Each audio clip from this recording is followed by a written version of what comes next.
Welcome to a new Daily Top Askreddit video. Today's topic.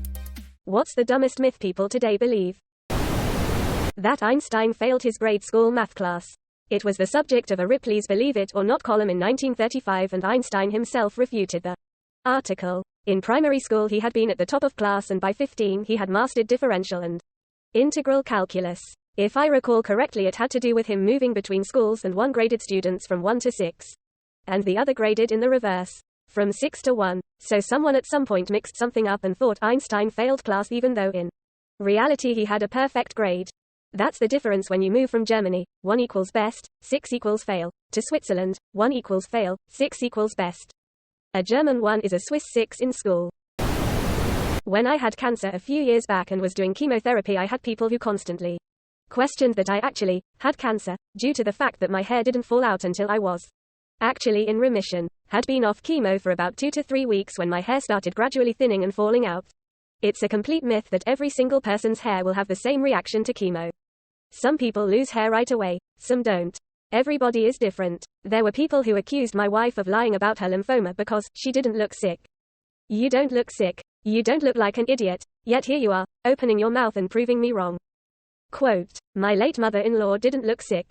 She went in because she had leg pain, and the doctors did some scans to check for blood clots and found tumors just all over the place. They looked higher and it was just everywhere. She only lived for 12 more days, and right up till that no one even knew she was sick. Herself included. There are dumber ones out there. But the one I, as an estate lawyer, deal with constantly is the idea that there needs to be a reading of the will, where the family all gather and the lawyer reads it aloud to them for the first time. We don't do that. We just mail everyone their own copy if they want it. It's a really stubbornly persistent one because people continue to see scenes of it in movies and TV shows, where it's used for some big dramatic reveal.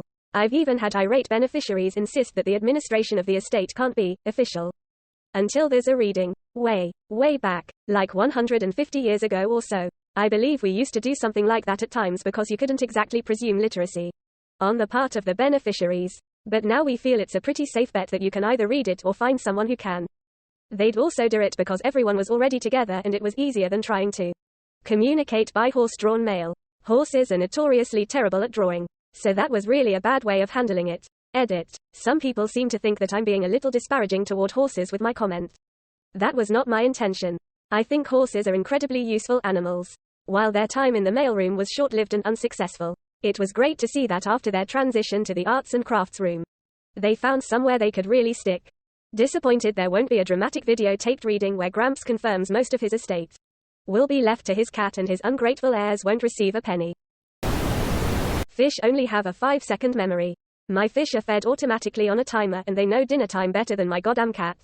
That's because the cat is busy daydreaming about eating your fishes. Goldfish memory span has been proven to be closer to 3 months. Better memory than me. I remember the myth that gum takes 7 years to fully pass through your digestive system. That takes me back to being 5 years old again. I think that was just a mom tactic to keep you from constantly swallowing your gum.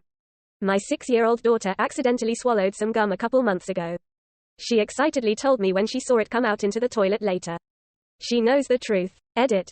Yet again, one of my top comments is poop related. Sigh. Many people still believe hymens are like plastic food seals that cover up the hole and get popped when you have sex for the first time. And if a girl doesn't bleed, she's not a virgin. Yep. It's a dumb one. It's just a thin piece of tissue. It can tear from things that aren't sex. And can heal as well. And some women just never had one. So you can have a woman who's a virgin whose hymen has been torn. And a woman who's taken a break from having almost daily sex whose hymen is entirely intact. Semi-related fun fact, the vagina can completely grow shut. It happens in young infants when the skin of the labia is damaged. Which isn't difficult seeing how thin and fragile the skin there is. Had a friend whose daughter was born like that. It opened back up when she grew. My kid had it grow shut after a diaper rash. My GP had never seen it before, so I had to explain it to her. He got referred to a pediatrician. We opted not to wait it out. So we got a topical eczema cream which has skin thinning as a side effect. Put it on until the skin was open again. Then Vaseline on it to prevent it from growing shut again. Vulvas are weird. Piggybacking on the vagina topic, the myth that multiple partners will make a vagina loose. Here's what actually happens. The vagina tense up during arousal to create more room for a penis. Sort of like a reverse erection. Being nervous can inhibit that process. Unless there is a medical condition like vaginism present. Experienced women have an easier time relaxing enough to make penetration possible. Getting wet and tenting up, and who knows, even having fun with it. You're not supposed to cram it in there when she's not warmed up and euphemize it with, "You're so tight, baby." Oh God, had this discussion on here a while back with a total red pill guy who would not stop believing that if a woman has a bigger partner for a while her vagina would become wider because of it. Shit, I'm 2 full-term big babies along in my life and it's not like I have to shove up a whole package of tampons now. Same size still fits and I don't even have to put it in sideways. Some men, ugh.